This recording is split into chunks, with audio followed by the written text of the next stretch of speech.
Hello everyone. So we are from Icon Institute College and we are currently enrolled in second year of our early childhood education bachelor degree, and we are doing an assignment and which we will have to do a podcast episode, and we will be doing the podcast and I am the host, and these are my colleagues that will be included in the podcast. And I'll start with the podcast. And welcome to Community Conversations, a podcast series where we will be talking about the big questions in our communities and classrooms. I'm your host, Nikita Kanal, and with me are some of my amazing colleagues, Babita, hi, Ayush, hi, Nishan, Kailas, and Dia from the Icon Institute of Australia, where we are all studying early childhood education.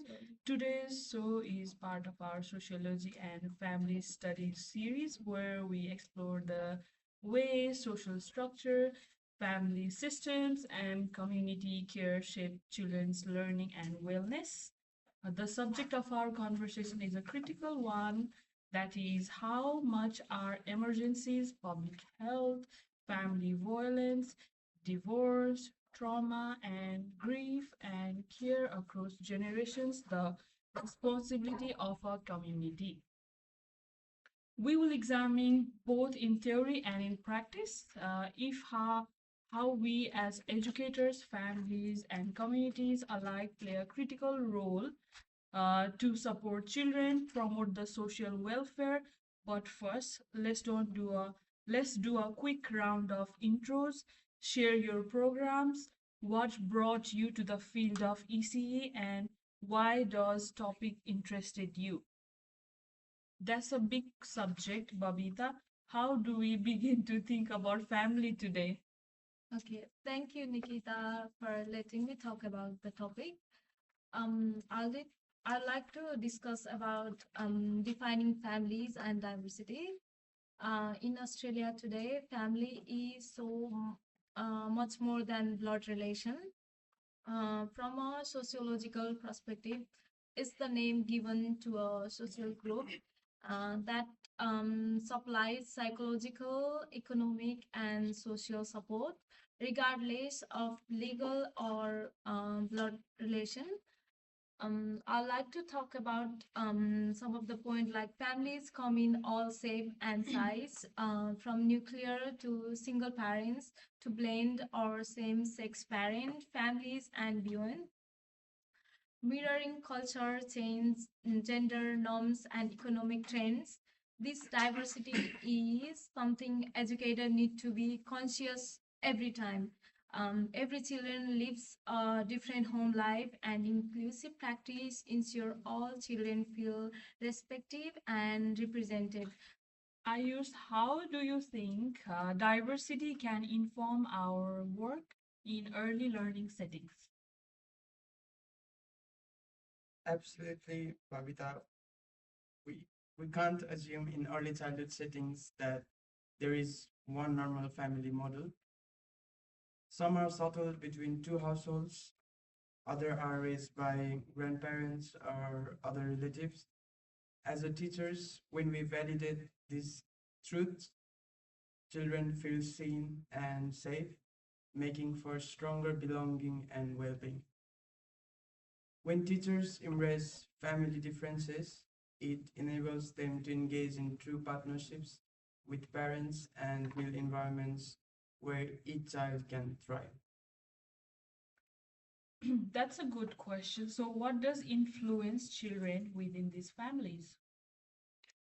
So parenting styles and their influence. So parenting in parenting style is another important component of family life and influence the emotion and behavior development of children. So as we know, how the children get the emotional support from their family, they will develop their sense.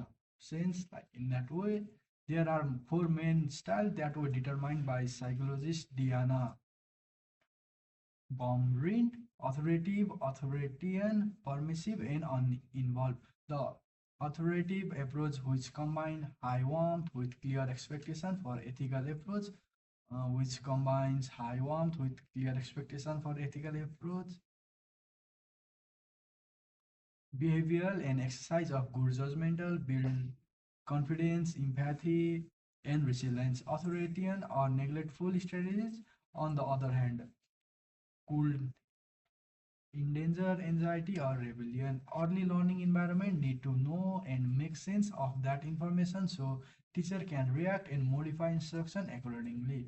A children raised with many rules could require reassurance and time to make choices, while a child from an anything goes household might benefit from predictability. Kailas, how does understanding parenting styles support educators in creating stronger relationship with families? That's right, Sam.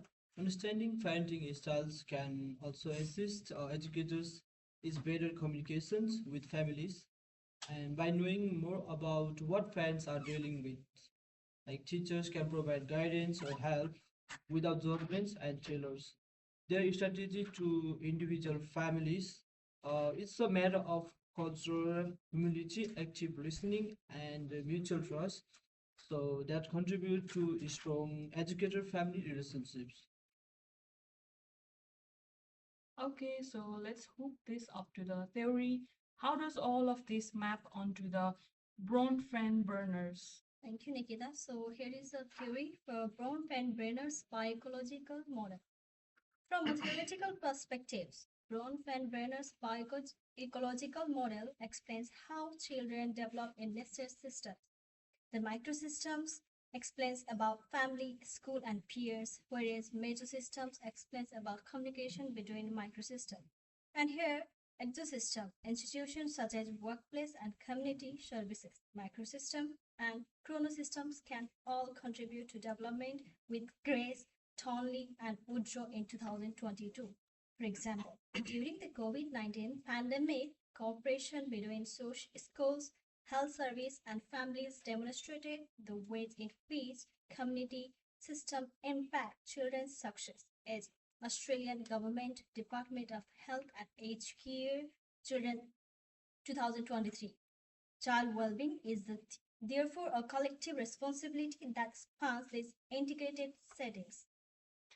Ayush, how do you believe Bronfen burners model impact what teachers are doing in the classrooms? Uh, Thank you for your questions.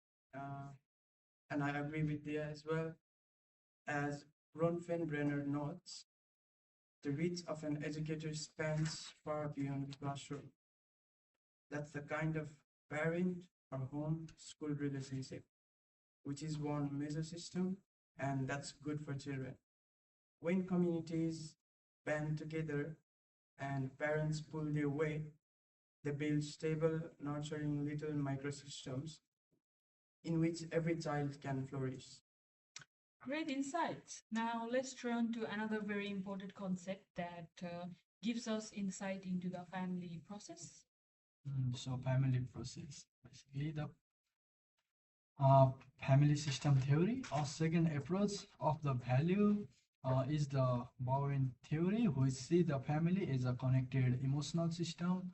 As you already talk about the Warner, as I already talk about the Warner theory, in which everything goes like from the every system from micro to major, so everything are included. So in this way, members are constantly aware that stress, separation, or conflict surrounding one member has effect on all member of the family. In Australia, the federal circuit and family court privilege the best interest of the child in separational matter, but law alone will never establish emotional harmony. Community service, teacher, and social connection are essential to restoring the balance. So, So, Kailas, what might that be like in early childhood program when children witness family stress? Yeah, exactly. System theory frames how we interrupt children's accommodations to our professions as educators. So teachers with an understanding of these dynamics, which a child suddenly withdraw or acts. So look beneath that surface, they can see like indicators of family stress. So they offer stability and sympathy, not the punishment, but it also lends itself to collaborations between families and educators. So who co-create strategy for supporting that work for all? That's a very good one, into how trauma and grief impact not just children but also their families. Okay, talking about trauma, grief, and community healing.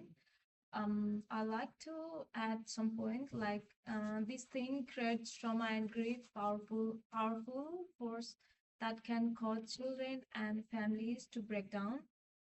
According to the early trauma impact, the development of the brain, attention, and emotional regulation, recovery is more than counseling. It's local healing where teacher, families, and neighbor comes together to maintain a steady supply of care and safety.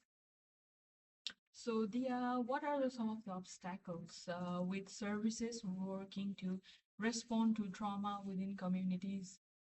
So you asked me about obstacles with trauma within communities. Here are some my point of view. Like, however, few early learning services are adequately resourced or trauma informed. If we see trauma as a community problem, then we can demand the funding, professional development, and cross-sector partnerships to address it. Responsibility for a child together make it so no one case has to work on recovery alone. And part of that healing also includes dealing with stigma and mental health, doesn't it? Yeah, of course it does. So, talking about mental health and stigma, what happens is stigma remains a major obstacle. Fear and shame prevent many families from reaching out for help for mental health and domestic violence. Early childhood teachers can help to alleviate this by creating safe, inclusive spaces where emotions are discussed freely. And when children learn their feelings are valid, they also learn what empathy and self advocacy feels like. So, my friend Kailas, what is different when communities are more transparent about mental health? Yes, even I mentioned when communities lead with compassion rather than silence, families feel like have the support to seek off, and in the longer term, such cultural change to make seeking support more normal work to disrupt generations or cycles of stigma.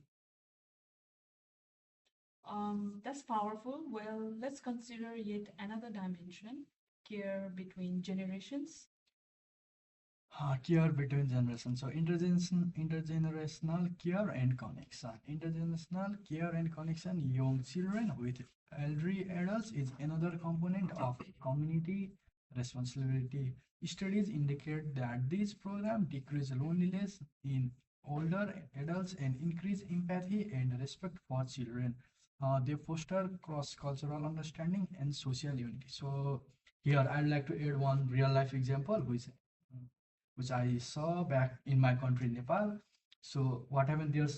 I had two neighbor. In one hand, there was like a child with grandparents, and one with like caregiver. So in that case, one child who was with caregiver, he was like not openly engaging with everyone. He just engaged with, yeah, Introvert. yeah, introvert type. He just engaged with his phone, like he just want personal space. And on other hand, there's a child with grandparents, so he was like engaging in every social activity and in making friends. You get socially engaged with everyone. So I think that's a good one on intergenerational care and connection. Yeah, that's a very good example Mhm. that actually happens in reality in our society.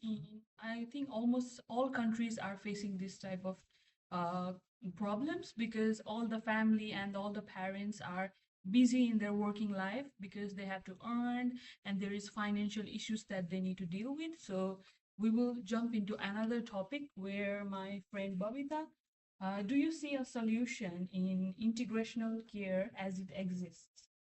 Thank you. As Nissan has already mentioned about it, like he gave the example in real life experience as well. I'd like to add some more point as well. In aged care and childcare in Australia, it's a two large separated system. Aged care is belongs to different age group, and then childcare belongs to different age group. Bringing these together in intergenerational hubs could revolution well-being at all ages. When we connect older adult with wisdom to children who can give them energy, joy, and then communities.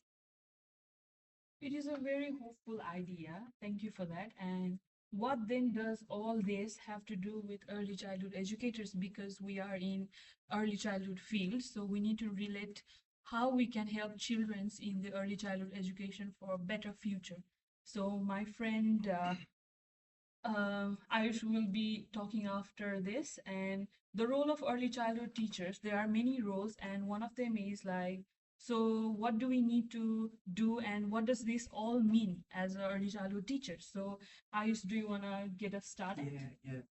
So our role as a early childhood teachers is our role is very professional and ethical to work with children and families in every possible way that does so from a place of empathy, understanding, culture, and respect for diversity. Nissan, do you have anything to add from your vantage point? Absolutely, I have some points to add here. So, educator also serve as a conduit between the family they work with and community resources that can help. That's why it's important when it comes to building a better bridge between home and school. It's, uh, when it's come to building a good relationship between home and school, educator play a major role because they are connected with their parents and then children, so they can, when they get interconnected, they can, educator asks children about how they are engaging in home, what they are doing, what they are not doing, and how, on what point they need to focus more, Like like that. building a communication barrier Yeah, between parents and children. yeah, like that. Yeah. That's a very good thing that we can relate these things in the early childhood education. And my friend Dia, how does campaigning shape this career? In the way he said, I'm totally agree with him. Like we're also advocates practicing trauma informed and culturally responsive pedagogy that is rooted in each child context. I want to ask him, Kailas, any last advice for what the teachers should be keeping in mind? Well, and reflecting practices are crucial in looking at our own assumptions about family cultures and care. We make sure that our classroom are inclusive and fair. Yeah, especially in Australia, right? It's a very multicultural and multilingual country. So it's very important for educators to look after their children and respect their background, where they come from. Yeah, that's a very good idea. And it also helps all the educators, and it also helps us as an educator. We will be working in the childcare sector, so it will help us in the future. And we will be talking about barriers and benefits. And before we wrap up, let's take stock of the main barriers and benefits of seeing family and social problems and community. So, Babita, what are the key obstacles that you see? Okay. Barrier include stigma, soil system, and chronic underinvestment. However, such a shared responsibility can develop a society resilience and a stronger safety net. Okay, then I use what difference can collaboration make here? So collaboration, it also personalizes hospitals and courts. And the significance of collaboration is it prevents crisis from escalating. Nissan, is that similar to the pattern you've noticed in public health settings? Hmm, yeah, like in public health prevention and community engagement is always better than treatment after a crisis. So I like to have one point from Kailas. When this is working properly, what result do you see in children? Like as a public health sector, what result do you see? Yeah, this is the way that children thrive when they experience a sense of belonging at home. schools, and their local communities, contributing to their overall lifelong well-being. Dia, and Uh, what about the integrational and impact? Thank you for the question. The integration impact is all about a care through the generation fosters empathy and lessens isolations, connecting people across generation. What are the main focus of your podcast? Okay, the main focus of the podcast is it includes aspect of community, social and family system in child development and early childhood education in Australia, where the families, educators and community have a collective role to play. So, Kailas, how do you think like Australian families today differ from traditional models? as a cultural, social, and economic change has since family takes maybe many shapes in the form of nuclear, blended, in the single parents and same-sex grandparent leads. Teachers need to embrace diversity that legitimize every familial setups. Nishan, my friend, what are the key parenting styles and why should educator understand them? Like there's four style of what to say parenting style. So it's there's some authoritative, authoritarian, permissive, and uninvolved. As we already talked back, the knowledge of such will enable teachers to modify their style to suit the emotional need of children and communicate with families. So the like as we already talk a lot back here in our podcast about Warner's theory. So what does you think Bronfen Warner biological model tell us about the child development? What do you think about that? As for the question, Mhm. Bronfen-Werner's biological model tells above, it reveals that children grow in a system of relations such as family, Mhm. school, community, culture, and time. Teachers also have a role to play outside the classroom through connecting the families to larger support groups. As per the question, I'm going to ask you, Ayush, how does Bounce family system theory apply to early childhood education? Thank you for the question. That's a very good question. And so, both family systems theory, it considers the family as an emotional system in which all family members are affected by stress or conflict. Through this, teachers are able to make sense of the behavior of children and work with families to offer stability and care.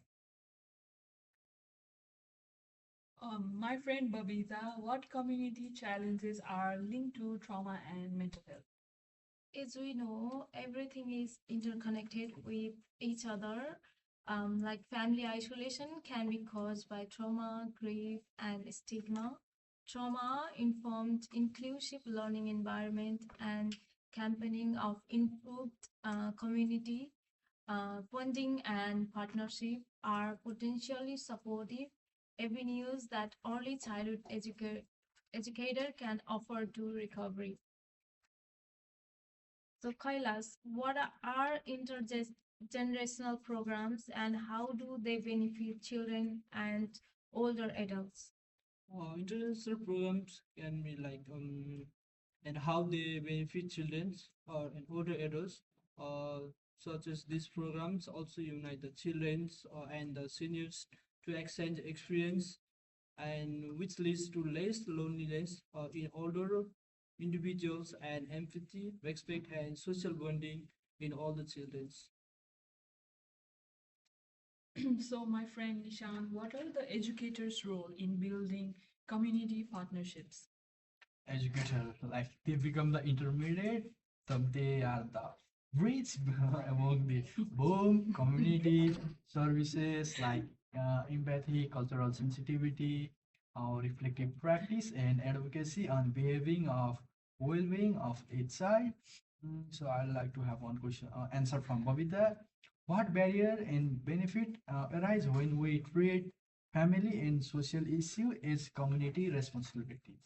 Okay, let's talk about it. Obstacle are stigma, this integration of system and insourcing. Among the benefit, there is a resilience, early intervention, and better network that improve the sense of belongings and well-being in children. So I'd like to add some question uh, to Dia. What overall message should early childhood teacher take from this discussion? Thank you for the question. So we can take a lot of messages from the discussion, like is teachers should view themselves as a component of a larger social institution, not as individuals, as isolated individuals, and but as part of a community of families who help children achieve inclusive, caring, connected community. Okay, now Nikita, do you like to give us the summary about the podcast, overall summary? Yeah, overall, I would say this podcast was very information full, and I think we have learned many things in this podcast ourselves. As a teacher, we will be including these points or maybe practice in the early childhood sector. And beautifully said, everyone. And I would thank everyone for their contribution. And today we have focused on how personal family struggles are really communal ones and consider how bond fairness and Bowen's theories help educators like us, young educators especially, understand these connections. For teachers in early childhood, the message is very clear. It's about partnership and being connected. It leads to families and communities that are vibrant. Thank you, Babita, Ayush, Nishan, Kailas, and Dia, and thanks to our listeners. We'll be back with you next time. Keep that line of conversation open. Thank you. Thank you. Bye.